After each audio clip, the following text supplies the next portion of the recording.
안녕하십니까. 세부 17번째 시간입니다. 이번 시간에는 X 파라미터의 마지막 시간으로서 카메라 개념하고 클래스, 그 다음에 그 클래스를 이용한 물체 인식에 대해서 알아보겠습니다. 먼저 첫 번째로 태초에 끈이 있었다. 이게 굉장히 좀 거창하게 이제 제목이 되어 있는데요. 이건 뭐 제가 지은 게 아니라 이제 스트링 시어리의 물리학에서 말하는 이제 끈이론이죠. 끈이론에 나오는 내용입니다. 그래서 만물의 기본은 끈이며 이제 그게 양자역학에서 그 스트링 시어리에서는 우리 우주는 11차원 시공 내의 막에 있다 이런 이렇게 이제 에, 말을 하는 이제 이론인데요. 이게 뭐 저희는 이걸 뭐 이해를 할 수도 없고 뭐 이것도 단순한 지금 이론이기 때문에 그냥 그러려나 보다 그렇게 생각을 하면 되는데 제가 말씀드리려고 하는 거는 뭐냐면은 어쨌든 끈이라는 게 없으면은 이게 그 끈이 떨리면서 이제 에너지가 근본이 있다는 얘기인데 끈의 얘기라는 게 이제 방향을 부여를 하고 그래야 되기 때문에 그래서 이제 그거로 인해서 이제 차원이 생기고 이제 만물이 생기는 어떤 그런 거를 얘기를 하는 겁니다. 그래서 저희도 그 엑스파라도 똑같이 끈의 방향을 부여한 것이 X축, 즉 선이죠. X 파라미터가 모든 거의 기본이 이제 X축, 즉 선으로 시작이 됩니다. 그래서 모든 형태는 이제 X축으로 만들어진다고 볼 수가 있고요. 그래서 이제 계속 얘기지만 이제 2차원 화면상의 끝 X축으로부터 이제 시작이 되고요. 그 다음에 이제 우리가 있는 차원은 3차원이죠. 3차원 공간상에 있는데 시간까지 추가하면은 4차원이 됩니다. 그래서 모션은 이제 시간이 관계되기 때문에 4차원이라고 말을 할 수가 있죠. 그래서 그거를 다 보는데 우리가 인식을 하는데 오감 중에서 특히 시각이 차지하는 비용이 60% 이상, 즉 정보의 60% 이상이 시각을 통해서 이제 들어오고 있다 이렇게 말을 할 수가 있습니다. 그래서 이제 이해한다는 거는 우리가 이제 그 화면이나 뭐 다른 감각도 마찬가지겠죠. 그거를 보면서 이제 그 클래스들이 생성, 저장된다는 뜻이다. 이게 이를 잘 기억을 해두셔야 될 것 같습니다. 저희가 이해를 하고 학습한다는 거는 뭐냐? 클래스들이 생성되고 저장된다. 어디에? 뇌 속에. 그렇다는 겁니다. 클래스는 다시 한번 말씀을 드리면은 그 물체에 대한 기본 정보들을 담고 있는 붕어빵 틀 같은 겁니다. 그래서 그 클래스만 있으면은 그 붕어빵을 무한정 이제 찍어낼 수가 있는데 그렇게 찍어낸 그 붕어빵들의 각각을 이제 인스탄스라고 하는 거죠. 그래서 이제 엑스파라에서는 클래스는 피시번 이게 붕어빵이라는 얘기인데 하여튼 피시번처럼 다 대문자로 쓰고 인스탄스는 이렇게 피시번 캐멀 케이스 캐멀 케이스가 뭐냐면 이 낙타의 등처럼 이제 가운데는 있는 건 이 피시하고 번을 구별하기 위해서 대문자로 쓰고 앞에는 이제 소문자서부터 시작을 한다. 이게 이제 캐멀 케이스입니다. 그래서 이제 그렇게 쓰는 겁니다. 근데 보통은 이제 보통 프로그래밍 랭귀지 같은 데서 보면은 클래스를 가지고 인스탄스를 생성을 하죠. 그래서 그런데 사실 뭐 인스탄스가 오버라이드를 통해서 뜻이 변형이 되고 그러지를 않으면 뭐 변형이 돼도 상관이 없습니다. 그래서 우리는 인스탄스를 그냥 이거의 성질을 이어받는 어떤 하나의 또 다른 인스탄스라고 해석을 할 수가 있기 때문에 그냥 클래스 피시번 원처럼 이렇게 인스탄스도 클래스처럼 이렇게 구별 없이 그냥 사용을 하고 있습니다. 한물체 그래서 이제 이 전에 이제 나왔던 그림이죠.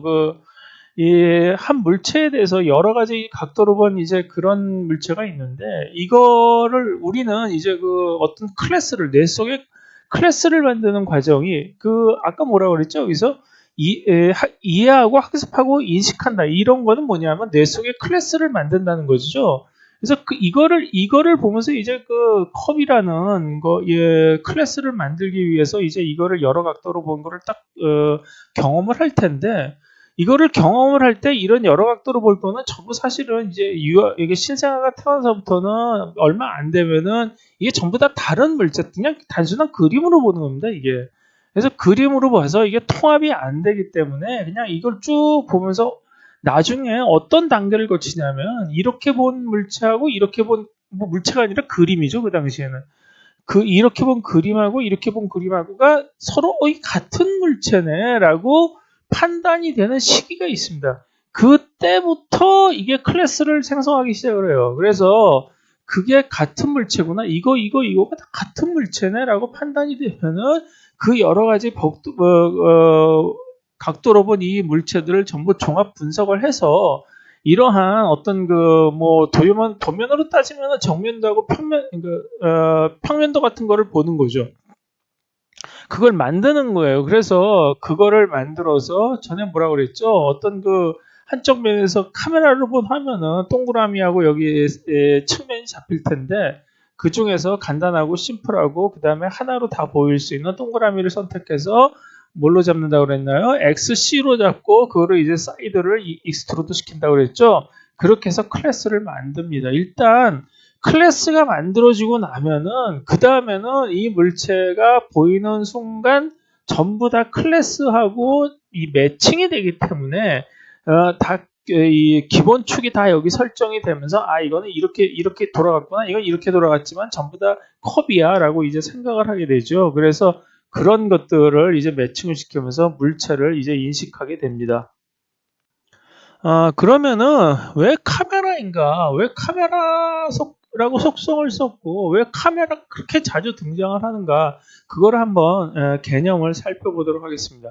우리 눈이 카메라죠. 그래서 우리는 이 카메라를 통해서 물체들의 모양을 학습하고 기억합니다. 계속 말씀드리지만 이 물체들이라는 게 태어나면서부터 머릿속에 그게 다 새겨져 나오는 게 아닙니다. 눈을 딱 뜨는 순간 앞에 보이는 것들을 이용을 해서 계속 인식 체계가 그거를 클래스를 만들고 그 클래스들을 다시 합쳐서 좀 더 복잡한 물체들을 이해할 수 있도록 발전시켜 나가는 거죠. 그게 한 4년 정도 걸린다고 말씀을 드렸죠. 기본적인 것만 이제 인식을 하는데 그러한 그 과정이 이제 거쳐서 복잡한 과정을 거쳐서 우리는 사물의 인식 체계가 완성이 되는 겁니다. 그래서 우리는 태어나면서부터 눈에 보이는 그대로를 기억하고 이제 인식을 하지요. 물론 다른 감각도 도움을 받습니다. 그리고 우리가 본 이제 인스탄스들, 그 카메라에 우리가 태어나서 본 물체들의 모양이 다 그게 인스탄스죠. 그 인스탄스가 이제 클래스로 바뀌게 되는데 클래스로 바뀌게 되면은 이제 시간, 장소, 크기 변형 이런 것들이 이제 사라지고 그 물체의 고유한 특성만 이제 남게 되는 거죠. 이게 사람이라고 해도 다르질 않습니다. 우리가 한 사람은 지구상에 유일하죠. 그러니까 그 사람이 곧바로 인스탄스면서 곧바로 클래스예요. 그러니까 그 홍길동이라는 사람을 알았다 그러면 그 홍길동이라는 클래스로서 이제 기억이 되는 거고 추억이라고 하면 그 인스탄스로서의 추억이 또 남아 있겠죠. 하여튼 그 사람을 쉽게 얘기하면 그 사람에 대해서 우리가 다른 사람하고 구별할 수 있는 어떤 그러한 특징들, 그 특징들이 바로 이제 클래스라고 보시면 될 수 있을 것 같습니다. 그래서 그 모든 거에 모양이나 생김새는 어떻게 기억을 할까요? 그거를 코딩을 할 때 이제 바로 이제 추측이 되는 게 X축이죠. 그래서 우리는 그러면은 우리가 그 물체를 떠올릴 때 어떤 인스탄스를 봤을 때 장면마다의 개개의 어떤 장면마다의 어떤 물체를 기억할 거냐? 그러면 그렇지를 않죠. 그래서 그렇지만 그 물체를 이제 아까 컵에 의해서도 보여드렸지만 여러 가지 경우를 보면서 이제 물체들의 클래스를 만들어 나간다고 그랬는데 그 물체들을 봤던 어떤 화면에서 이제 동서남북 그러니까 대충 방향이 어느 정도로 되고 어떤 식으로 되고 이런 것 정도는 이제 기억을 할 겁니다. 그런 거를 가지고 와서 생각이 되는 대로 물체의 기준축으로 삼고 그거를 이제 모양을 기술을 해나가는 거죠. 그렇기 때문에 우리가 봤던 즉 그 인스탄스를 봤던 거를 근간으로 해서 그 물체의 클래스를 만들기 때문에 근간이 되는 거는 바로 뭐냐? 그게 바로 카메라의 화면 축이 근간이 되는 거예요. 카메라의 앵글이 바뀌면은 봤던 그 기억도 바뀌는 겁니다. 그래서 그거를 카메라 속성이라고 삼은 거고요. 카메라에서 맡은 그 대충의 그 어떤 각이나 어떤 방향 같은 거를 가지고 와서 코딩을 하고 클래스를 만들기 때문에 이제 카메라 속성은 뭐냐면 눈으로 보는 모든 상태를 대변한다. 이렇게 말씀드릴 수가 있어요. 그래서 이 엑스파라에서는 카메라 속성이 이제 X축을 첫째가 이제 X축을 바꾸는 용도로 쓰일 수가 있고요. 그 다음에 지금 말씀드렸죠. 카메라 앵글이 바뀌면 사실 X축도 따라 변한다. 이거 말씀드렸고요. 그 다음에 그러니까 다른 물체하고의 방향을 서로가 얼마만큼 방향이 다르냐라는 거를 또 크기가 다르냐는 거를 알기 위해서는 XPXO가 필요하죠. XPXO의 용도로 쓸 수가 있어요.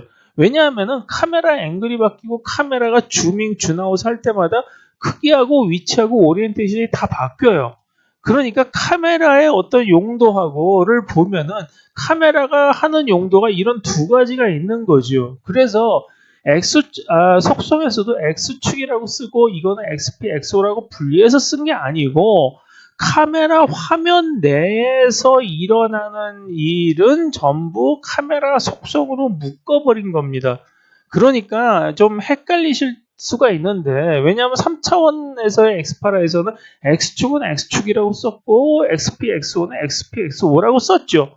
근데 이게 2차원 면에서 카메라 화면 내로 들어오면은 그게 전부 이게 카메라 속성으로 통합이 됐었기 때문에 그동안 좀 개념을 못 잡고 헷갈리신 분들이 있을 거예요. 그래서 그 개념이 왜 이거를 카메라로 전부 다 통일해서 썼느냐는 거를 이제 이 개념을 알아주시면 좋을 것 같고요. 여기서 이제 첫 번째로 보면은 X축을 바꾸는 용도죠. 이제 셀프 카메라를 보는 거예요. 카메라에서 본 거를 가지고 클래스를 만들면서 카메라 축은 날아가죠. 그러니까 우리가 기억하는 거는 그 사물이 그냥 어떻게 생겼더라라는 것만 기억을 하는 거지.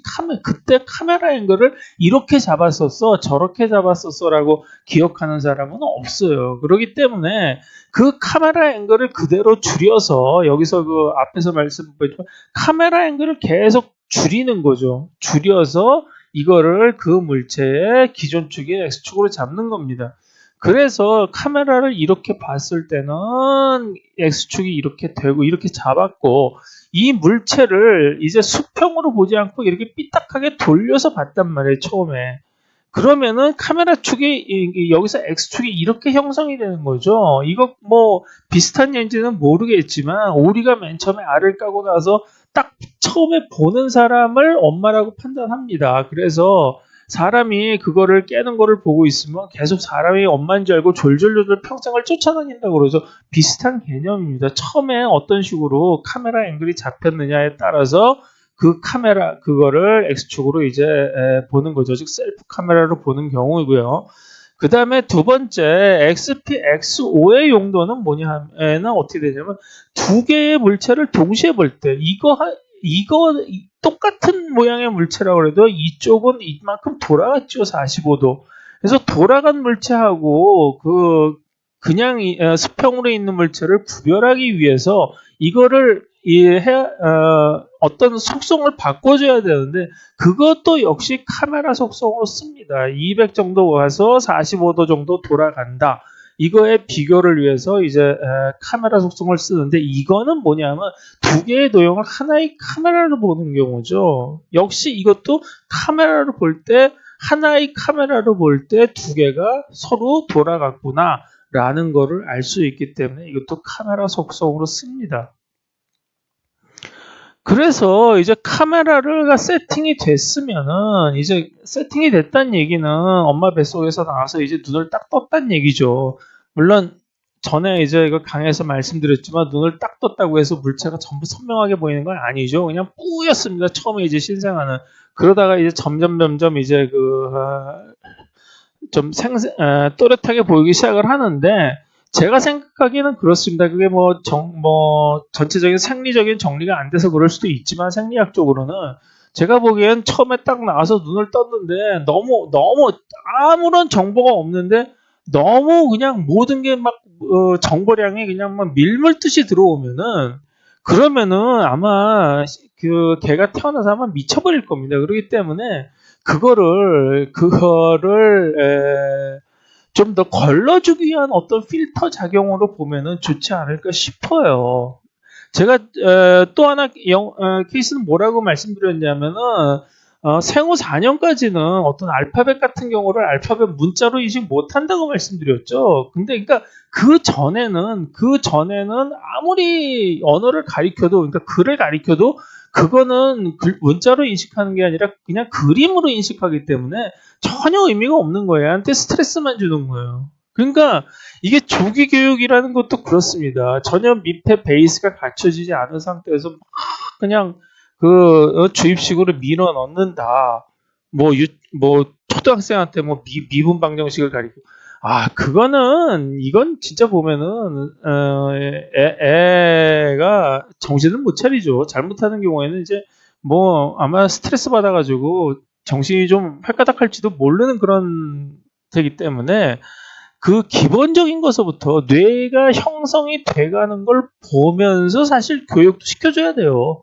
자연적인 교육이 아니라 인위적인 교육은 특히 더 그렇습니다. 그래서 어쨌든 말이 길어졌는데 여기 그 맨 처음에 이제 끈이라는 거 하나부터 시작을 해서 이제 점점점 이제 좀 또렷하게 보이기 시작을 하면은 가장 먼저 보이는 게 전에도 말씀드린 라인하고 원하고 이제 호아크일 겁니다. 그래서 여기서 제목이 끈에서 클래스로 간다 이렇게 이제 써놨는데 가장 기초적인 건 뭐를 익혀야 되냐 하면은 그러니까 끈을 알고 나서는 가장 기초적인 게 선하고 원하고 호를 익혀줘야지 돼요. 알게 돼야지 돼요.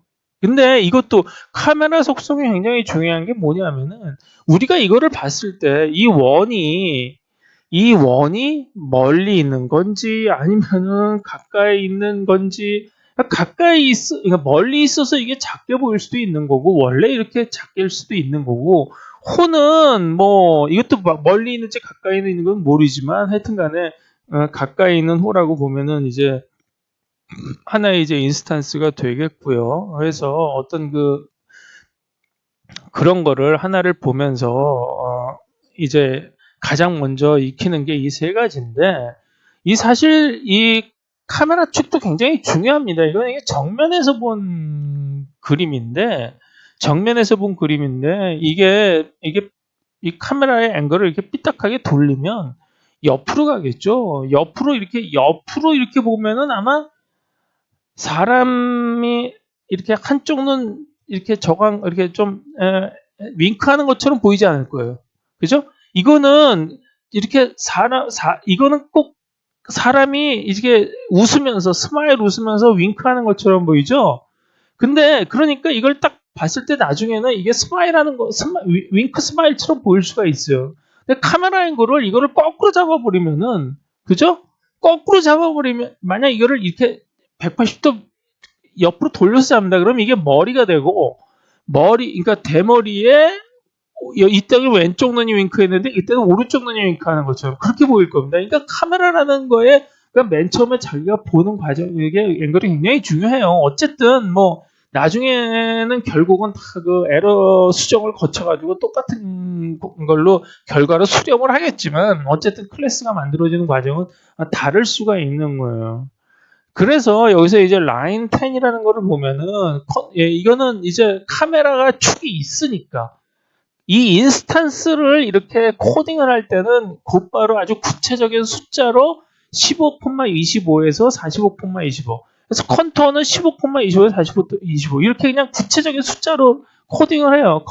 커베처는 0이고 카메라도 마찬가지예요. 이게 15,25에서 45,25 왜 그러냐 하면은 나중에 여기서 이제 말씀드릴 텐데 만약 카메라가 줌인을 하게 되면은 카메라가 15,25, 45,25에서 뭘로 바뀌냐면 10,25, 50,25 그러니까 이게 쭉 길어지겠죠. 이렇게 길어지는 식으로 바뀌는 거예요.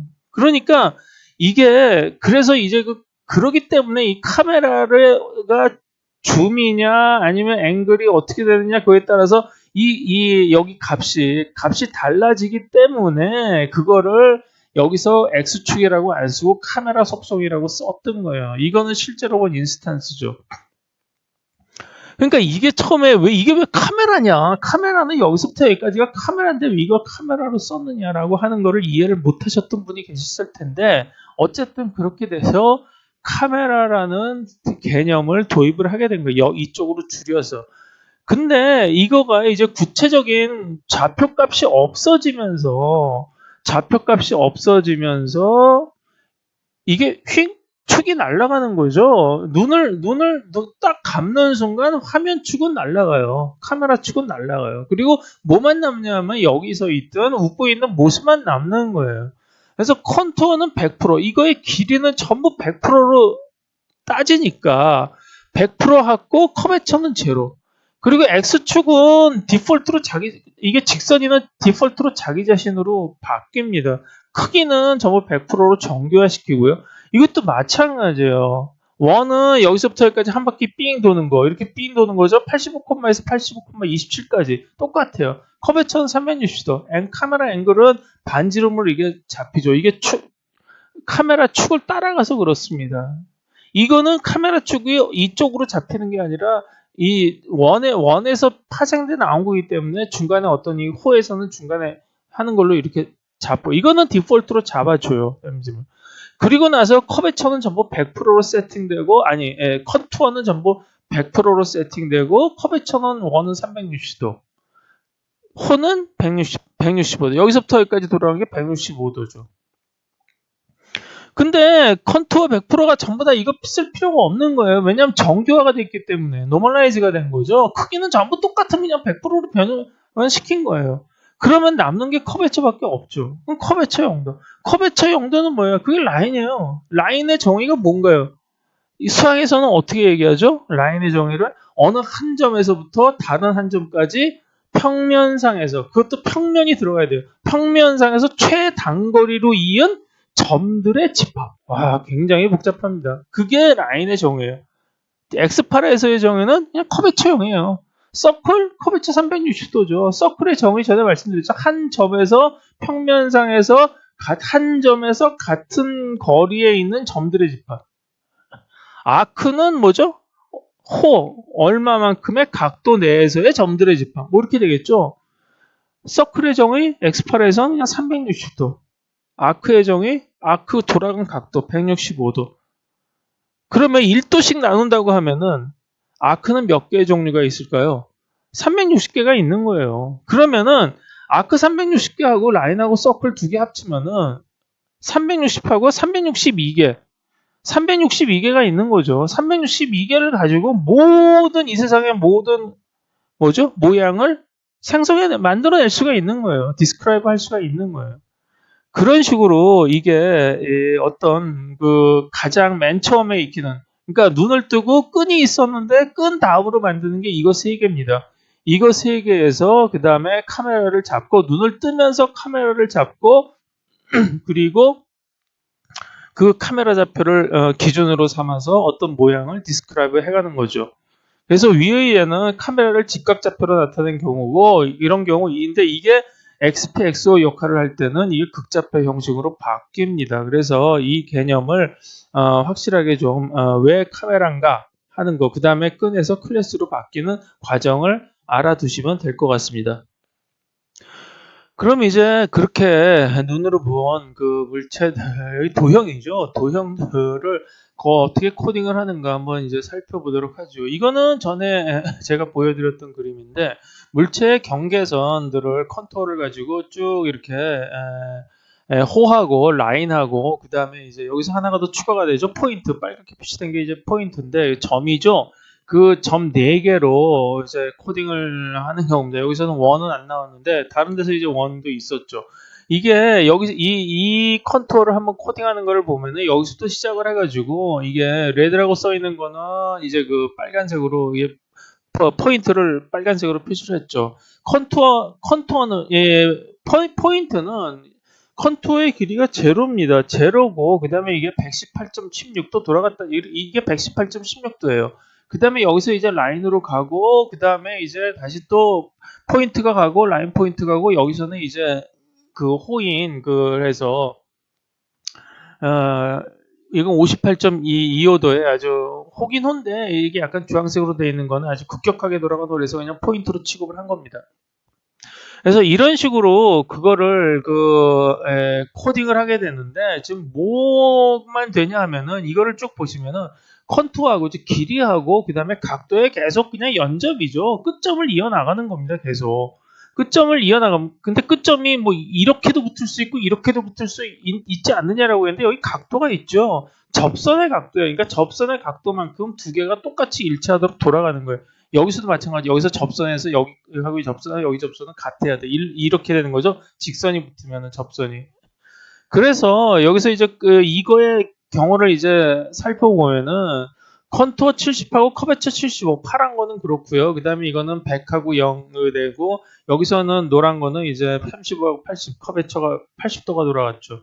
이렇게 되는데 이렇게 뭐 써도 돼요. 이렇게 써도 되는데 비율로 맞으면 되는 거예요. 이거를 100%로 잡았을 때 이렇게 되는 거고 이거 200% 잡으면 이거 140이 되는 겁니다. 각도는 변함하지 않죠. 이게 크기가 커져도 각도는 똑같습니다. 그래서 별 차이 없지만 그냥 이렇게 쓰면은 이렇게 중괄호로 쓰면은 하나의 오브젝트를 의미하고 그다음에 이게 집합 기호로 쓰면은 여러 개의 그 오브젝트가 집합적으로 이루어졌다는 것을 뜻해요.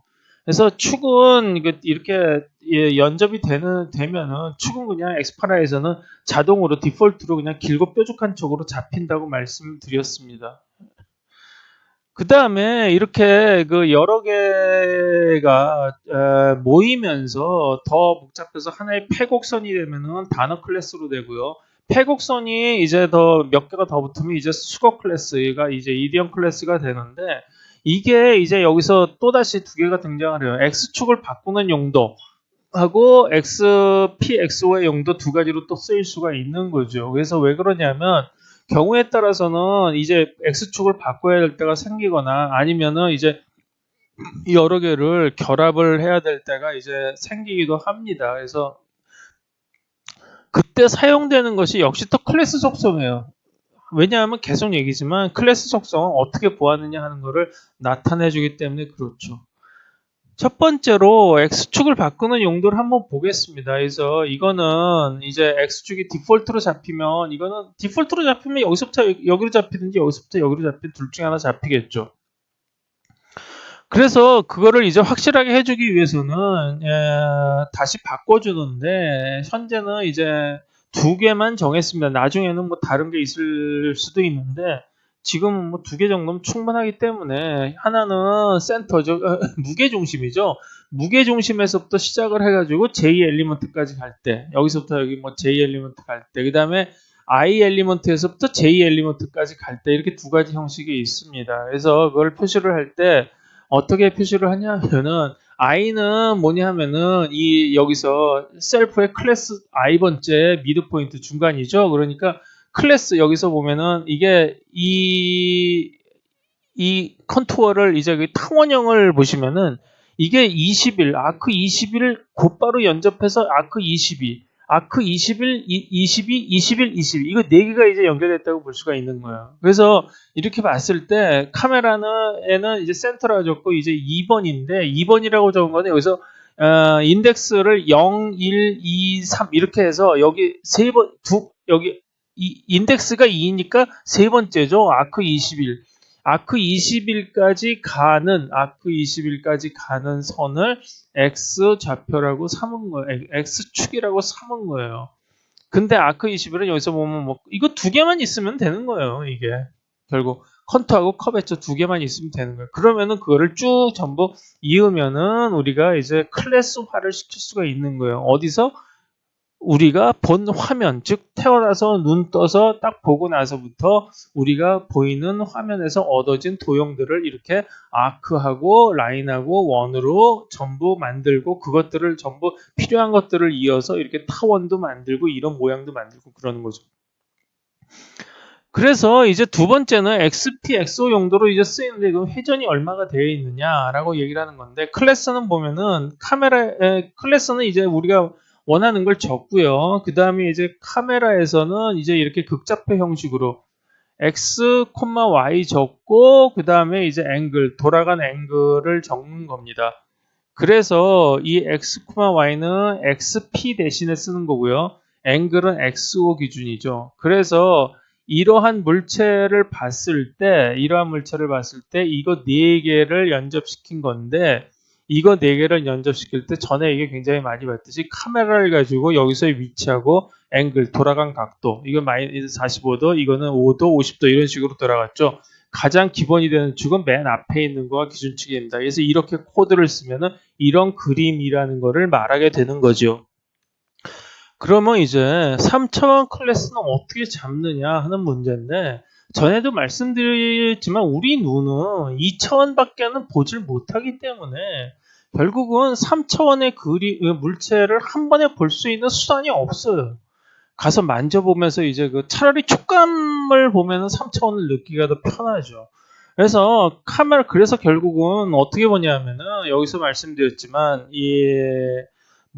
어떤 돌아가면서 그러니까 앵글을 다 달리해가지고 물체를 보고 그걸 다 다시 종합을 해서 하나의 물체로 통합을 하는 겁니다. 이건 전에도 그 인펀트 퍼셉션에서 말씀드렸던 예인데 그 일본에서 그 실험을 한 어떤 거죠. 그러니까 이거는 뭐냐면 정면을 순서적으로 이렇게 딱 한 바퀴 제대로 돌게끔 보여주는 거고 이거는 뭐냐면 여기서 보면 란다무 조경이라고 돼가지고 정면에서부터 이제 옆면 강호, 옆면 그 얼굴을 그러니까 랜덤하게 이렇게 보여주는 건데 이게 보여주는 거가 애를 실험할 때 이렇게 돼 있죠. 니즈를 바꾸 미리오라고 해가지고 그 미리 260 미리초 동안 이렇게 싹 돌아가는 거죠. 돌아가는 거를 학습을 시킨 다음에 이제 이거 2개를 보고 얘가 얼마나 같은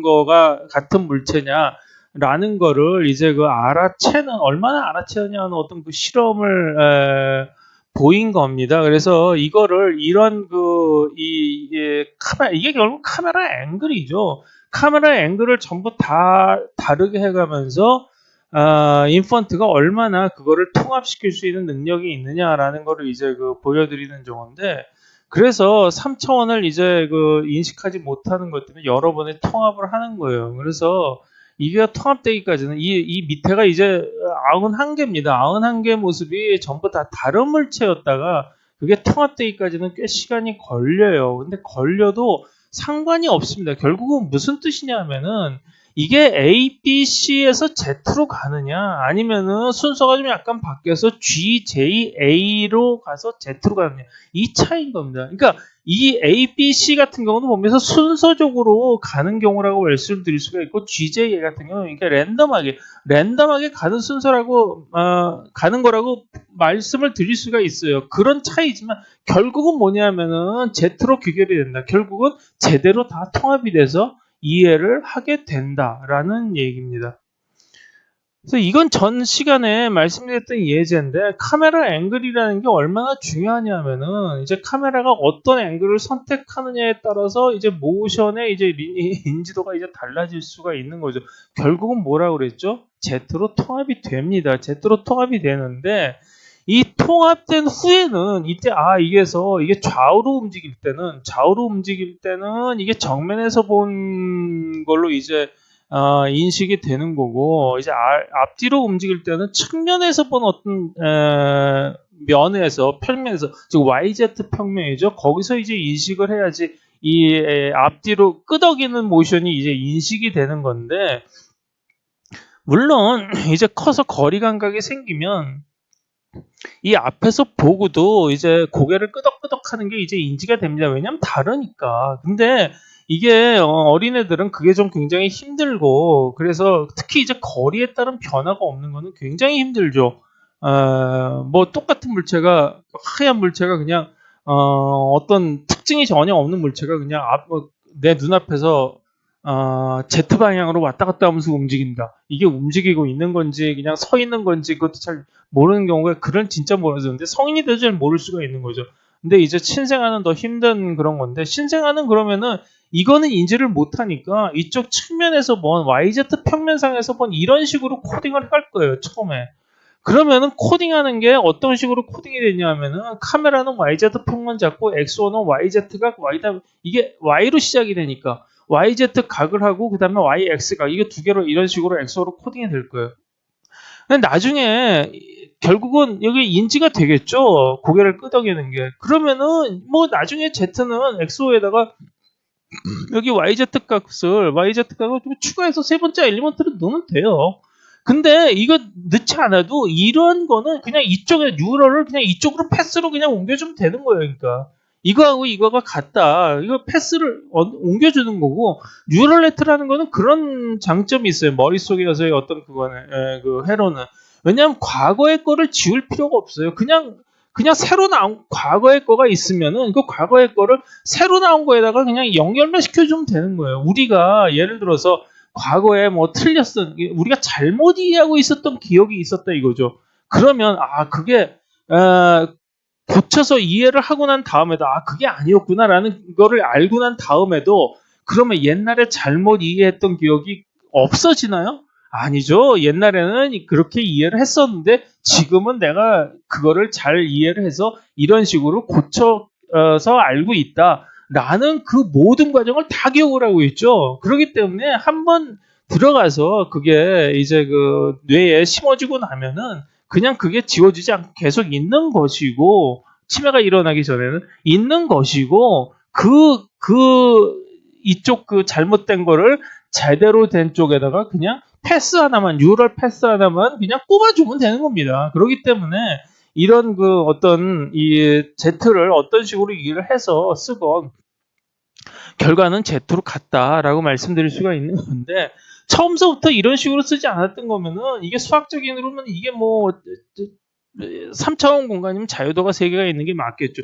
자유도 3개까지 넣으면은요 진짜 엄청나게 헷갈려요. 그렇기 때문에 엑스파라에서는 어떤 식으로 하냐면은 무조건 이 눈으로 보는 것만 일단 따집니다. 눈으로 보는 카메라에 잡힌 화면이 기준입니다. 그러니까 카메라에 잡힌 화면을 가지고 그럼 벌써 2차원은 먹고 들어가는 거죠. 그 2차원의 화면이 어떤 식으로 움직이고 어떻게 변하고 그 안에서의 그 선은 어떻게 되고 그러니까 화면을 일단 잡고 나면은 모양의 기본이 도화지에 그린 그림이 되고 그 그림이 뭘로 코딩이 되냐면 C 파라메타로 코딩이 되는 거예요. 즉 캔버스 안에서는 C8로 전부 다 코딩이 됩니다. 그래서 그 화면에 잡힌 그 캔버스가 기본입니다. 그러니까 선이 기본이 아니고요. 3차원에서는 이제 1차원 선이 기본이 되겠죠. 선이 기본이 아니고 X8은 어디서부터 시작된다? 화면에 눈에 잡힌 그 화면, 그 캔버스가 기본이다. 그게 어떤 식으로 되고 어떤 식으로 거기서 코딩이 되냐 이걸 따져봐야 되는 거예요. 그렇기 때문에 이거를 모든 거는 다 일단은 화면을 잡고 즉 캔버스를 잡고 그 잡은 상태에서의 형태든 모션이든 모든 게 기억이 되는 겁니다. 그런 식으로 기억이 되는 방법을 사용을 하고 있는데 왜 그러냐? 신생아도 그렇게 배웠고 우리 눈도 그렇게 코딩이 되어 있기 때문에 그렇습니다. 그래서 그렇지만 이거를 나중에 우리 뭐 인간은 어떻게 쓰고 무슨 상관이 있습니까? 이게 뭐 충분히 뭐 익숙해지면은 여기다가 하나를 더 추가해서 쓸 수가 있는 거죠. 4차원 되면 하나 더 추가하면 돼요. 시간적으로. 5차원 되면 뭐 스트링에서부터 에미론처럼 뭐 11차원에 있으면 그것도 뭐 어떤 거는 뭐 26차원짜리가 있고 어떤 거는 10차원짜리가 있고 그런데 뭐 26차원 되면 뭐 여기서가 뭐 3개에서 23개 더 더하면 되는 거죠. 그렇게 더해 나가면 되는 겁니다. 그런 유도리는 얼마든지 있는 거고요. 하여튼 그래서 카메라 속성에 대해서 정리를 해봤습니다. 그래서 카메라 속성에 이거는 이제 아직도 헷갈리는 거를 좀 이제 이렇게 딱 결정을 픽스를 하기 위해서 이제 한번 쓰임새를 정리를 해봤는데 자 처음에 뭘로 쓰이죠? 클래스 생성 시의 기준 축으로 쓰여요. 그 기준 축은 뭐냐? 셀프 카메라를 그걸로 봤을 때의 기준 축입니다. 그거 어떻게 썼죠? 그냥 좌표로 썼어요. x1, y는 x2, y. 그리고 나서 이게 잡혀서 이제 일단 도형이 만들어지고 나서 x축이 디폴트로 잡혔는데 그게 뭐 마음에 안 든다 해서 변경할 때는 카메라를 이게 두 개가 있었죠? 무게 중심에서 어떤 J번째, 인덱스가 J인 쪽으로 가는 거죠. J번째 엘리먼트하고는 다른 얘기죠. 그래서 이거는 인덱스가 I에서 J까지 가는 경우고. 그 다음에 이제 이게 만들고 나서, 그러니까 이게 패곡선을 만들고 나서 그거를 합쳐서 더 큰 이디엄 클래스를 형성을 할 때, 여러 개를 같은 카메라로 보는 경우죠. 그런 경우는 XPXO처럼 이제 여기서 포지션하고 앵글 두 개를 이런 식으로 극좌표 형식으로 씁니다. 그리고 마지막 하나 남은 게 뭐냐면 전에 변형에서 배웠죠? X 밴딩, 스트레치, 스퀴즈, 트위스트 할 때. 그때 그거를 하기 위한 어떤 기초적으로 서피스를 정의를 했었는데, 서피스는 3차원에서 휘어진 공면이죠, 공면. 하지만 그것도 면은 면입니다. 3차원 면이죠, 공면. 그래서 3차원 공간에서 면을 선택할 때는 세 가지가 있었죠. 그 카메라하고 플레인하고 서피스가 세 개가 있는데, 카메라는 그때 어떻게 쓰냐면 클래스.카메라로 쓰든지 클래스.플레인이라고 쓰든지 클래스.서피스라고 쓰면 돼요. 여기 카메라하고 여기 카메라를 헷갈리는 분이 아마 저는 100% 계셨을 거라고 생각을 합니다. 그래서 여기 카메라도 다시 한번 말씀드리자면 뭐냐면 여기서 클래스 생성 시에 베이스로 잡혔던 카메라 화면을 얘기를 하는 겁니다. 앞서 설명드렸죠. 이걸 왜 X축이라고 쓰지 않았는가, 왜 카메라라고 썼는가 말씀을 다시 한번 말씀드리면, 카메라 앵글에 따라서 우리가 받아들이는 그 어떤 인스탄스의 어떤 그 자극이나 아니면은 그 어떤 코딩이나 그런 게 달라져요. 그래서 카메라라고 썼던 것입니다. 하여튼 간에 역할은 X축 역할을 하는 거예요. 자, 그리고 여기까지 해서 이제 카메라라는 거하고 이 속성은 명확하게 좀 이해를 하셨으면 좋겠습니다. 그래서 다시 한번 말씀드리면 이건 카메라 속성이고 이건 카메라 평면입니다. 예, 이거 헷갈리시면 안 됩니다. 그래서 이제 많이 코딩하다 보면은 저는 절대 헷갈리질 않습니다, 이게. 그래서 카메라 속성에 전에 또 한 가지가 뭐가 있었냐면은 제가 카메라 속성을 워낙 좀 확대 해석을 하다 보니까 이 카메라에 있어서 이게 Z축, 디스턴스까지 포함을 해서 카메라만 쓰면은 그냥 이게 3차원 공간도 나타낼 수 있다라고 썼던 적이 있었어요, 몇 번.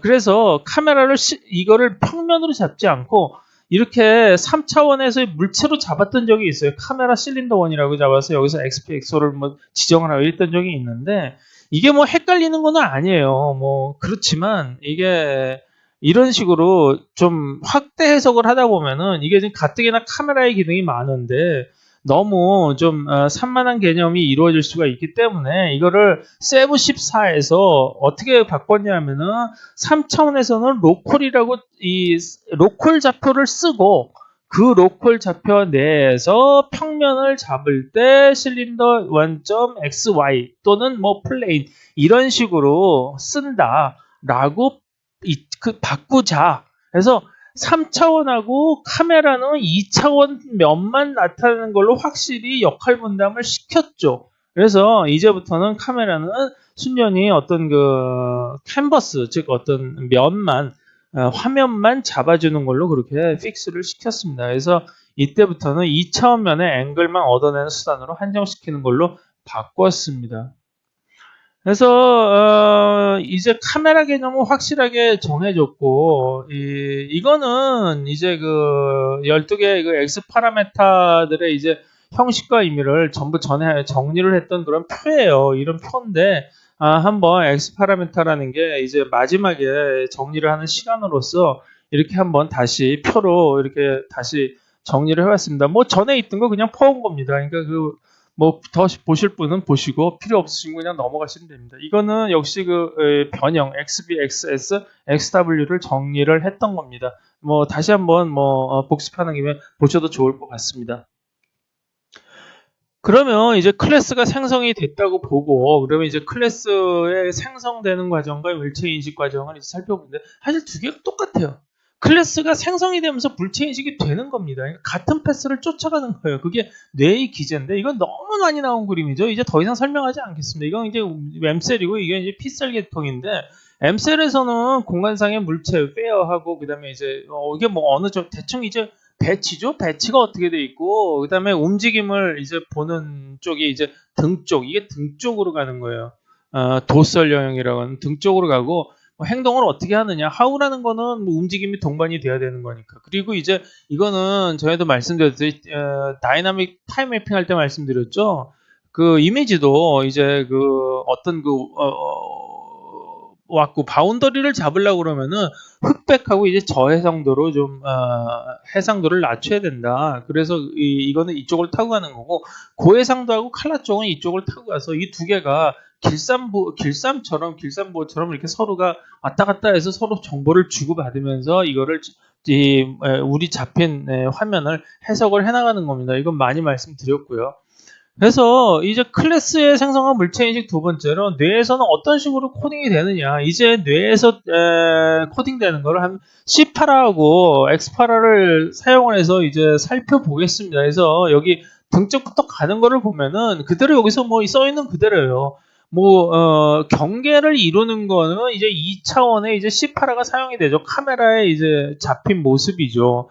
그래서 이제 배측, 이 배측이 검증된 후에, 그러니까 이쪽은 움직임하고 이제 그 저해상도가 일로 쭉 따라가면서 이건 고해상도죠. 저해상도에서는 대충 이런 식으로 이거 사람인 것 같다라고 이쪽으로 통보를 하는 겁니다. 그러면 이쪽에서 다시 사람인가 아닌가를 뭐 이렇게 파트들을 아주 정밀하게 세세하게 뭐 보고 이쪽으로 다시 통보를 해주는 거죠. 야, 눈하고 내가 코하고 입을 봤는데 사람이 맞는 것 같더라. 이런 식으로. 그 대신 이거는 영역은 좁아요. 이 배축으로 가는 거. 이거는 등축으로 가서 해상도가 낮은 대신 영역을 크게 보는 거죠. 그러니까 이게 매크로하게 보는 거, 이건 마이크로하게 보는 겁니다. 이러한 C8A에서 X8A로의 변경은 눈의 초점 부분에서만 일어나요. 그러니까 이게 3차원이라는 걸 인식을 하려고 그러면 X8A가 동원이 돼야 되는 거예요. 그리고 X8A가 동원되기 위해서는 어떤 이게 저해상도 가지고는 좀 힘들어요. 그래서 이거 두 개가 전부 다 이렇게 상호작용을 해야 되는 건데 이게 여기 판단하는 범위가 한계가 좀 작기 때문에 이걸 뭘로 커버한다고 그랬죠? 싹헤드로 이렇게 전부 왔다 갔다 하면서 본다고 그랬죠? 즉 타임 시어링을 한다는 얘기예요. 그래서 이제 비주얼 워드 단계를 지나면은 이제 X8A로 바뀌죠. X8A로 바뀌면서 3차원 구조로 인식이 되고 구조체가 이제 인식이 돼서 이제 그 XYZ축이 생겨나는 거죠. 그래서 그 XYZ축이 생겨나면 물체가 딱 이제 떨어지게 됩니다. 이게 탁 그 포어그라운드가 분리가 되죠. 그래서 각자 위치가 정해지고 거리가 계산이 되고 그 다음에 이제 어떠한 그거에 따라서 반응을 할 수가 있는 거예요. 그리고 이제 전 시간에 시프트 알고리즘처럼 이게 DTW 다이나믹 타임 마핑에서 말씀드렸듯이 이게 물체의 크기가 즉 카메라가 줌인이냐 줌아웃이냐에 따라 물체가 달라지기 때문에 이게 멀리 가면 볼수록 이게 선으로 바뀌었다가 이게 세선화죠. 세선화에서 더 가면 그냥 점으로 바뀌어요. 아무리 뭐 이상한 좀 길쭉한 물체도 가면 그냥 점이 됩니다. 안 보이면 안 보였지. 그래서 거리가 멀수록 세선화가 되고 결국 점으로 되는 거예요. 그래서 등 쪽에서 이제 대강의 경계를 정하고 그 다음에 이제 그게 이 배측의 검증을 필요로 해야 된다. 왜냐하면 부족하기 때문에 이렇게 말씀드렸죠. 그래서 이제 생김새 파악하고 이쪽에서 생김새 파악하고 이쪽으로 해서 디테일 파악해서 서로가 합쳐서 X 파라미터를 이제 만들게 되는 그런 식으로 코딩이 되는 거예요. 이거를 구체적인 코드를 한번 보면은 그냥 아까 사용했던 것들 그냥 그대로 다 갖고 왔습니다. 그래서 물체 인식이라는 거는 이퀄 뭐냐? 이게 정확히 이게 정의예요, 정의. 클래스의 생성 시 지나간 패스, 즉 뉴럴 패스죠. 뉴런이 지나가면서 파이어링 됐던 패스를 그걸 그대로 따라가면 그게 그 물체가 되는 거예요. 같은 코드가 발생이 되는 거죠. 결국 코드가 같으면 같은 코드예요. 전에 말씀드렸듯이 1000억 개의 10101010 코드가 있다고 그랬죠. 그거를 그거를 그 니모닉으로 즉 어셈블리어로 바꾼 게 뭐라고 그랬죠? 그게 C8하고 X8하라고 그랬어요. 그러니까 C8 10101010 그러니까 1000억 개의 101010이 같다는 얘기는 C8하고 X8하고 같다는 거예요. 그리고 C8화, X8화라는 거가 이제 뭐 그게 소수점까지 그렇게 같이 그렇진 않아요. 이게 저희도 계속 말씀드렸지 뇌라는 거는 벡터 퀀타이제이션의 기제를 갖고 있기 때문에 점점 올라가면 올라갈수록 대충 적당히 팔을 이제 뭐 들었다 그러면 위로 들었느냐 옆으로 들었느냐 그냥 그 사이냐 이 정도의 구분이지 그게 뭐 팔을 위쪽으로 135.75도를 들었고 앞쪽으로는 37.7도가 기울어 이렇게 되진 않아요. 그러니까 어느 정도 범위가 있어서 전부 그거가 이거든지 이런 정도의 범위에 들면은 전부 이런 코드로 쓴다 이런 식으로 이제 얘기를 하는 거죠. 그래서 이거는 전에 그 했던 라인하고 서클하고 코 세 개의 기본 클래스를 가지고 이렇게 타원 같은 단어 클래스도 만들고 그럼 이제 C8가 생기겠죠. 그 다음에 이제 또 그러한 그 면들을 합해서 컨비네이션 해가지고 어떤 이디엄 같은 경우도 만들고 그렇게 해서 그거가 합쳐지면 이게 귀에 있는 어떤 그 귓구멍 같은 거를 묘사할 수도 있겠죠. 그러면은 여기서 그게 귓구멍이 들어가고 나머지 것들도 전부 이런 식으로 그게 다 끼워 맞춰져서 그림들이 다 끼워 맞춰져가지고 모자이크처럼 끼워 맞춰져가지고 이게 하나의 그 굉장히 여러 개 이것도 2차원입니다. 2차원 화면이죠. 화면 91개가 아까는 91개였죠. 91개가 모이면은 이게 어떤 3차원 전체를 디스크라이브하는 통합적인 어떤 그 X8화가 나오는 거죠. 엄청나게 복잡하겠죠. 제가 보기에는 사람의 머리 하나만 하더라도 제가 보기에는 아마 한 10억 개는 코드가 10억 줄은 넘어갈 겁니다. 택도 없겠죠. 그러니까 어쨌든 그거는 그렇지만 제가 보기에 이 도설 쪽은 그래도 좀 코딩을 할 수 있을 것 같아요. 이 벤트럴 이 등 쪽은 너무너무 자세히 잔주름까지 다 들어가니까 힘들 것 같고 이 움직임이라든가 아니면은 그냥 코에 눈의 모습 눈의 모양 몇 개, 입의 모양 몇 개 이런 정도만 코딩을 하면은 대충 글쎄요, 얼마 정도 될 거예요. 한 10만 개로 줄일 수 있을까요? 모르겠네요.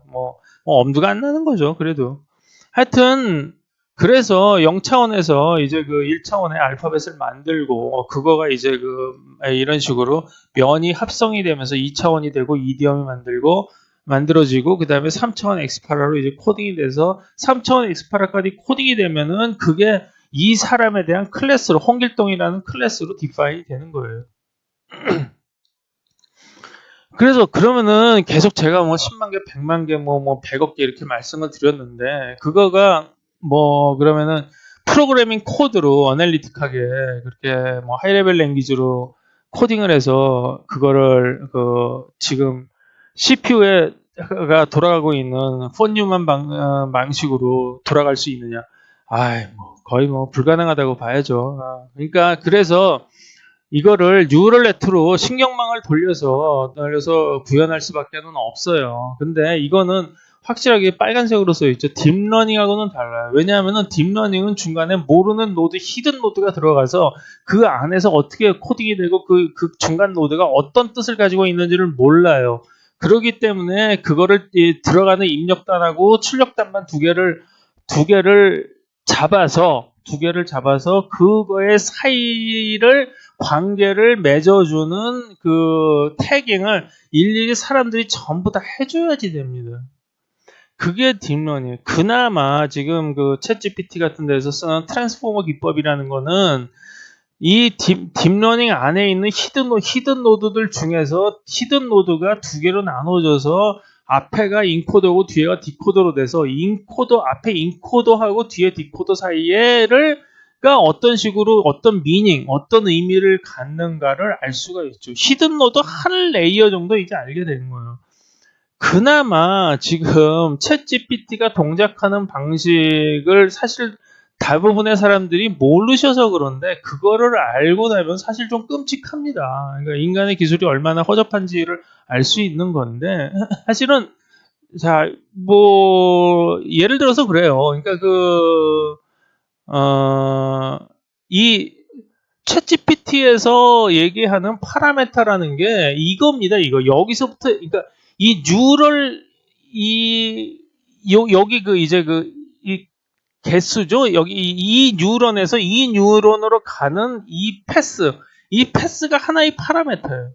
그래서 이 패스가 이제 1750억 개가 있는 거고 그게 뭐 1조 개가 넘는 거고 이렇게 되는 거예요. 근데 예를 들어서 보면 1000억 개가 그 뉴런이라는 게 뇌 속에 1000억 개가 있죠. 그 1000억 개의 뉴런들의 각각의 뉴런에서 이렇게 나오는 이 패스가 한 1000개 정도가 나와요. 이렇게 여기서 나오는 게 1000개로 나와서 다른 쪽으로 연결이 되는. 그러면 1000억 개 곱하기 1000을 하면 얼마죠? 100조개예요. 100조개. 그러니까 100조개 중에서 1조개 연결했다고 해가지고 그게 많이 연결된 게 절대 아니에요. 그러면 100조개가 100개만 연결하면 될 거 아니냐. 그거 자체로 훈련하는 것도 그렇지만 이거 예를 들어서 100조개를 훈련시킨다고 1조개를 훈련시킨다고 해서 그게 아내가 제대로 훈련이 되는지 이게 도대체가 알 수 없거든요. 90%는 전부 안 쓰이고 그냥 있는 건지. 그러니까 효율을 전혀 모르는 거예요. 그 효율은 뭐에 의해서 결정이 되냐 하면은 들어가는 훈련 데이터가 얼마나 효율적으로 구성이 되어 있느냐, 이피션시가 얼마나 좋으냐. 그게 첫 번째고, 두 번째는 뭐냐면은 이렇게 패스를 연결한 걸 모델이라고 그러죠. 그 연결하는 그 어떤 그 체계, 그 모델 자체가 얼마나 지금 들어오는 훈련 데이터를 잘 받아들일 수 있느냐, 잘 매칭이 되는 모델을 썼느냐라는 거에 따라서 또 달라져요. 그러니까 정리를 해보면 뭐냐면 모델이 얼마나 훌륭하고 들어오는 것 자체가 데이터가 얼마나 효율적인 데이터가 들어오느냐. 그걸 사람으로 얘기하면 어떻게 얘기하냐면은 머리가 얼마나 좋으냐, 모델이 좋다는 건 머리가 얼마나 좋으냐라는 거에 따라서 달라지는 거고, 그 다음에 두 번째는 뭐냐면 얼마나 좋은 선생님이 가리키느냐에 따라서 달라진다는 얘기예요. 뭐 당연한 얘기죠. 머리 좋은 사람, 머리 굉장히 훌륭한 진짜 뭐 A급 교사가 선생님이 가리켜주면 뭐 천재가 될 수가 있는 거죠. 그 두 개가 맞아떨어져야 되는 거예요. 그것도 규모가 몇 개다? 100조개가 넘는 거예요.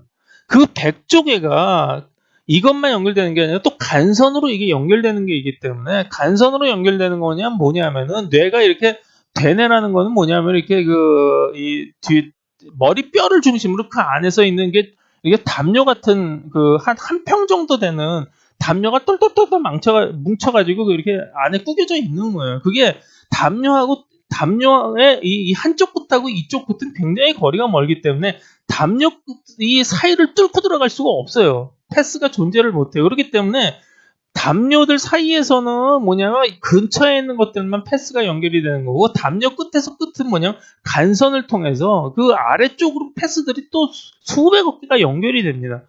그게 또 어디 연결이 되냐면 손해라고 해가지고 운동신경을 중추한 모션 쪽은 또 손해가 담당을 하죠.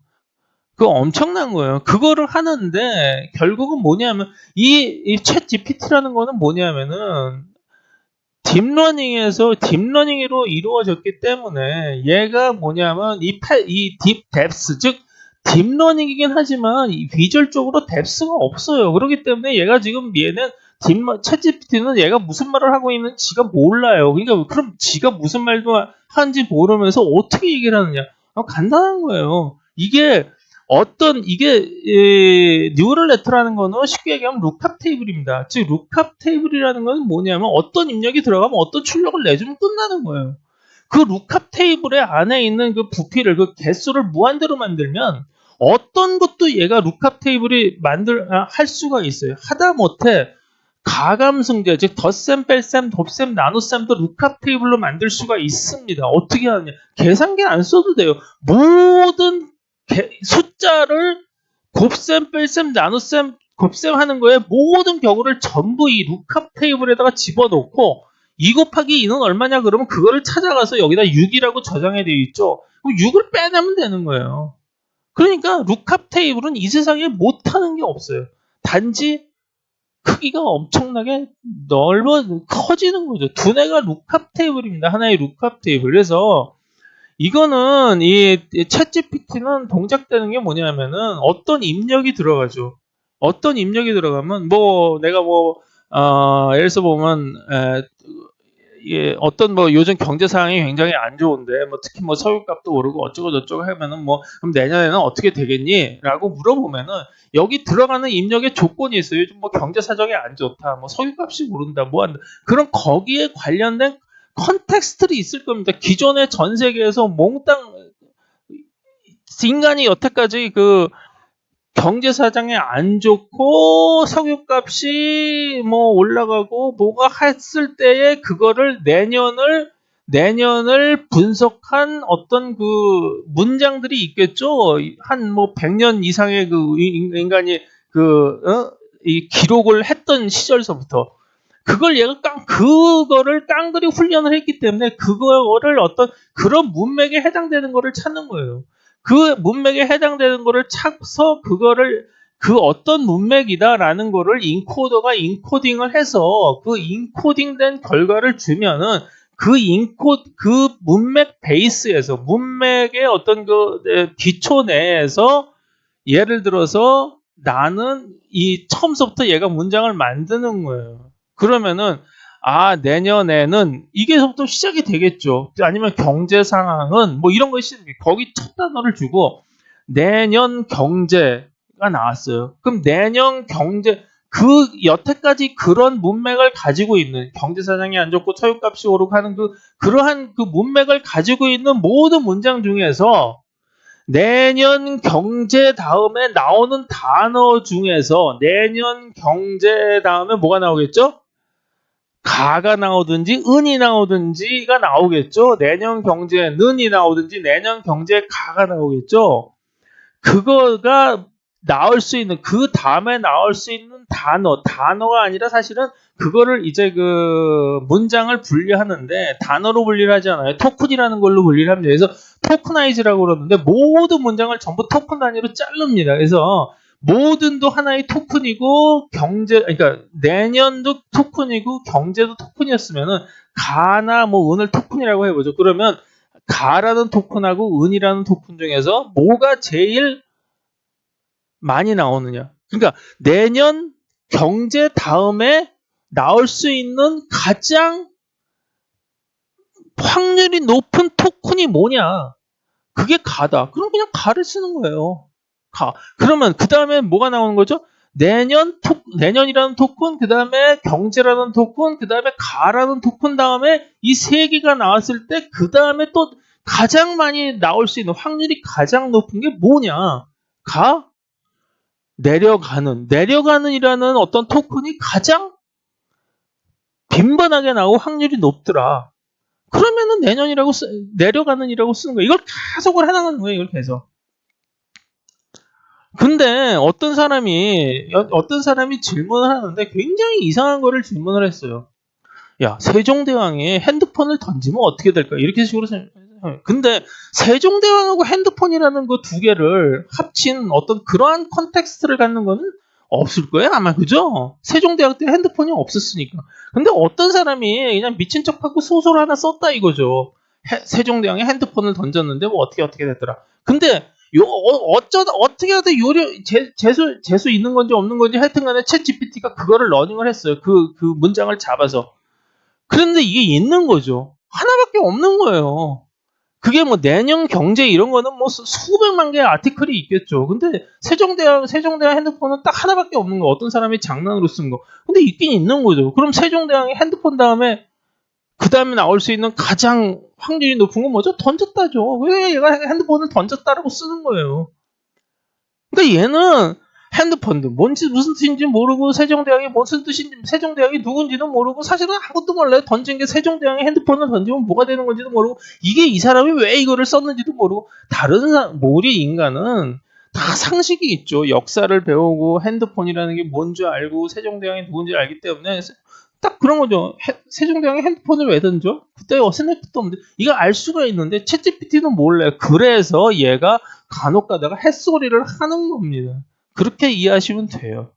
이게 왜 그러냐면 코먼 센스가 없어서 그래요. 상식이. 이게 한계예요, 이게. 근데 이게 가장 중요한 게 뭐냐면은 우리 눈으로 보는 비주얼 인포메이션이 60%를 차지하는 거죠. 60%라는 거는 상식이에요. 이 상식을 눈으로 봐서 배운 거는 이걸 어떤 단어로 코딩을 할 수가 없어요. 그 어떤 상식이 없기 때문에 이거는 이렇게 할 수 없는데, 물론 제가 그래서 하는 게 어떤 중간중간에 있는 이거를 101, 1000억 개의 1010으로 만들 수가 없으니까 이거를 코드화를 하자. 사람이 알아볼 수 있는. 그게 엑스파라, C파라였고, 그리고 나서 그거 자체를 어떤 식으로 뭔가 좀 이 중간중간 인펀트 퍼셉션처럼 중간중간을 놓고서는 이거를 딥러닝처럼 돌리지 말고 제대로 인펀트가 밟아가는 점처럼 에러가 생기면 코렉션도 시켜주면서 계속 이거를 제대로 된 학습을 시켜보자라고 만든 게 이거였죠. 그래도 100억 개, 200억 개씩 올라가요. 사실 저도 이거를 만들어 놓고 뭐 어떻게 할지를 사실은 잘 모르겠어요. 이건 돈하고 시간이 없으면 도저히 할 수 없는 거죠. 어쨌든 이거를 한다고 치면 어떻게 하면 되느냐? 먼저 간단한 이미지를 돌리면서 가장 많이 발생하는 형태의 도형들을 위해서 단어 클래스를 만든다. 아까 맨 처음에 세 개의 가장 기초 중의 기초가 뭐라고 그랬죠? 선하고 원하고 호예요. 이 세 개를 가지고 이러한 각종의 도형들을 만듭니다. 굉장히 우리가 이미지를 쫙 보면서 이런 가장 많이 발생하는 이 도형들을 끄집어내는 거예요. 이게 뭐 몇 개 정도 될까요? 한 100만 개 정도면 될까요? 그것도 모르겠어요. 그래서 단어 클래스 만든 다음에 이 단어들을 조합을 해서 이제 이디엄을 그 다음에 또 굉장히 많이 발생되는 패턴들을 이 단어들을 전부 컨비네이션 시켜서 만들어 보는데 나는 이런 거를 말하는데 이런 단어가 여기 없더라. 그럼 추가해야 되겠죠. 돌아가서 추가를 해갖고 다시 올라와야 됩니다. 그래서 이런 식으로 계속 뱅글뱅글 도면서 어느 정도 이런 모양들을 내가 한 90%, 95% 이상의 모양들을 전부 내가 만들 수 있겠다. 그럼 이런 거는 이런 모양을 만들면 물체를 딱 보는 순간 이런 모양들만 보여요. 전에 빈대 얘기 말씀드렸죠, 빈대 박사님. 이 딱 너무 많이 클래스를 만들다 보면 이런 모양이 딱 들어오면 딱 이게 매칭이 돼서 보이죠. 물론 이걸 프로그램식으로 시간을 찾으려면 시간이 엄청나게 걸릴 겁니다. 뉴럴 네트로 해야 돼요. 그렇지만 이건 딥러닝하고 다르다고 말씀드렸죠. 히든 노드가 없고 저걸 하지 않고 인펀트 퍼셉션을 쫓아가는 거예요. 그래서 여기서 이렇게 이 과정을 다 거쳐서 계속 스텝 바이 스텝으로 계속 올라가는 거예요. 신생아처럼. 올라가서 다시 3차원 이거를 모델을 만들고 나면은 검증을 위해서 그 3차원 파라메타를 가지고 다시 거꾸로 내려오면서 그림을 그려봐야 돼요. 뭐 렌더링이라고 할 수 있겠죠. 렌더링을 쳐봐야 돼요. 그래서 렌더링을 쳐서 이게 또 원래 패턴이 안 나오게 되면 그 중간은 뭐가 틀렸나를 다 찾아서 코렉션을 시켜야 돼요. 이거를 매뉴얼리 못하죠.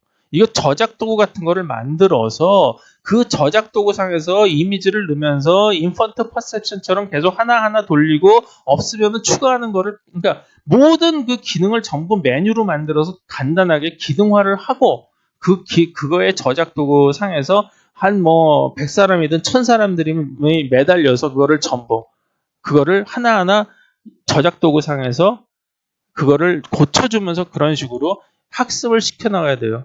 이게 딥러닝은 아르바이트를 써서 우리가 원하는 학습 데이터에다가 일일이 전부 태깅을 하는 거야. 즉 설명을 붙이죠. 설명을 붙이고 그거를 쫙 며칠을 그냥 컴퓨터를 돌리면서 그거를 제대로 학습되고 있는지 못하는지 그것도 모르는 상태로 그냥 마구마구 돌려주는데, 이런 거는 제 방식은 뭐냐면 저작 도구라는 거를 통해서 어떤 그거를 계속 메뉴로 간단하게 코렉션 시키는 방법을 그거를 메뉴화하고 그거를 통해서 사람들이 달라붙어서 하나하나를 가르쳐 주면서 의미를 집어넣는 수밖에 없다. 그래서 이거를 만든 거다라고 제가 이거를 만든 목적이 바로 그겁니다. 좀 장하게 챗GPT 때문에 좀 장하게 말씀을 드렸는데 어쨌든 간에 방법은 이거밖에는 없는 것 같아요. 이게 세세하게 내려가면 내려갈수록 그거를 태깅할 수가 있고 딥러닝이 가느냐 100조 개를 과연 한꺼번에 러닝시킬 수 있냐 그건 저도 잘 모르겠습니다. 지금까지 이제 정리를 해보죠. 지금까지 정리라는 거는 뭐냐 하면은 엑스파라만 정리를 하는 게 아니라 세브 17번까지 전부 다 정리를 한 겁니다. 이걸로 일단은 그 물체 인식 과정이 어떻게 하는가라는 과정 설명은 다 끝나요. 그 다음에 이거를 이제 어떤 식으로 이제 할 거냐라는 거는 사실 솔직히 저도 잘 모르겠다고 말씀을 드렸고요. 그래서 저는 생각은 일단 뭐 정리한 것만 좀 먼저 얘기하고 말씀드리죠. 그래서 첫 번째가 이제 만물의 기본은 끈이고 끈의 방향을 부여한 것이 X축이고 클래스는 X축으로 만들어진다고 말씀드렸고요. 클래스는 물체에 대한 기본 정보 담고 있고요. 그 다음에 클래스하고 매칭 작업을 통해서 사물을 인식하는 게 인식이다. 이거는 이제 물체 인식이 이런 거고요. 우리 눈이 카메라죠. 그래서 카메라를 통해서 물체의 모양을 학습하고 이 기억을 합니다. 그래서 엑스파라에서는 카메라 속성을 X축을 바꾸는 용도하고 XP, XO의 용도 두 가지로 쓴다고 말씀을 드렸죠. 카메라 속성은 결과적으로 3차원 공간상에서 2차원 면을 선택해주는 수단이 앵글이죠, 앵글. 어떻게 잡느냐에 서 인식 과정의 클래스 형성도 조금 달라지게 되는데 어쨌든 Z로 귀결되는 거는 똑같아요. 물체 인식은 클래스의 생성 시 지나간 패스를 그대로 따라가면서 같은 코드가 발생되는 게 물체 인식입니다.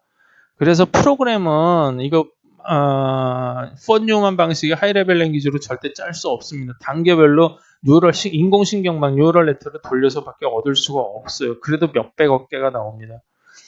이것은 딥러닝하고 다르죠. 왜냐하면 중간에 히든 모드가 없어요. 그리고 데이터에 태깅할 필요가 없죠. 그 다음에 유아인식 체계에서 인퍼트 퍼셉션에서처럼 신생아가 시각을 발달시켜가는 과정하고 동일합니다. 어쨌든 지금까지 이거에 대한 설명은 많이 드렸는데 이게 저 개인이 혼자서 할 수 있는 일은 이제 벗어난다고 말씀을 드렸고요.